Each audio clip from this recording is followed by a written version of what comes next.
రౌడీల నుండి తప్పించుకునే లక్ష్మి ఆటోలో వెళ్తూ ఉంటుంది. ఇంకా రౌడీలు ఒక వ్యాన్‌లో లక్ష్మి వాళ్ళ ఆటోని ఫాలో అవుతూ ఉంటారు. వాళ్ళ వెనకాలే విహారీ కూడా వస్తూ ఉంటాడు. ఇంకా సడెన్‌గా ఒక పెద్ద లోయ వస్తుంది. అక్కడికి రాగానే వెనకాల వస్తున్న రౌడీలు ఆటోకి ఢీకొట్టడంతో ఇంకా అలా ఆటో స్పీడ్‌గా వెళ్ళి ఆ లోయలో పడిపోయి మంటలొస్తూ ఉంటాయి. ఇంకా లక్ష్మి అయితే కనిపించదు. ఆటో మాత్రం మంటలంటుకుంటూ ఉంటాయి.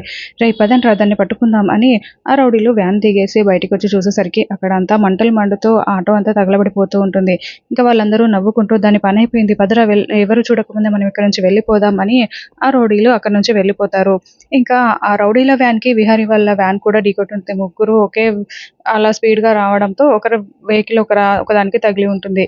ఇంకా విహారీ సడెన్‌గా ముందుకి పడిపోయి ఉంటాడు. తర్వాత లేచి "రేయ్ క్రిష్ నీకెలా ఉందిరా? ఏమైనా దెబ్బలు తగిలాయా?" అని అడుగుతుంటే "నేను బానే ఉన్నాను బ్యాట్‌మ్యాన్. అమ్మ! అమ్మ!" అని అరుస్తూ ఉంటాడు. "పదరా వెళ్లి చూద్దాం" అని విహారీ, క్రిష్ ఇద్దరు కారు దిగి బయటికి వచ్చి చూస్తూ ఉంటారు. అక్కడ ఆటో తగలబడిపోతూ ఉంటుంది. ఇంకా "అమ్మ! అమ్మ బ్యాట్‌మ్యాన్ అమ్మ తగలబడిపోతుంది" అని హరికృష్ణ ఏడుస్తూ ఉంటే "రేయ్ ఆగరా, ఆగరా" అంటూ విహారీ చాలా బాధపడుతూ చూస్తూ ఉంటాడు. అప్పుడే జేడీకేడీ టీమ్ కూడా అక్కడికి వచ్చి అదంతా చూస్తూ చాలా బాధపడుతూ ఉంటారు. మరి లక్ష్మి నిజంగానే చనిపోయి ఉంటుందా? ఏం జరుగుతుంది?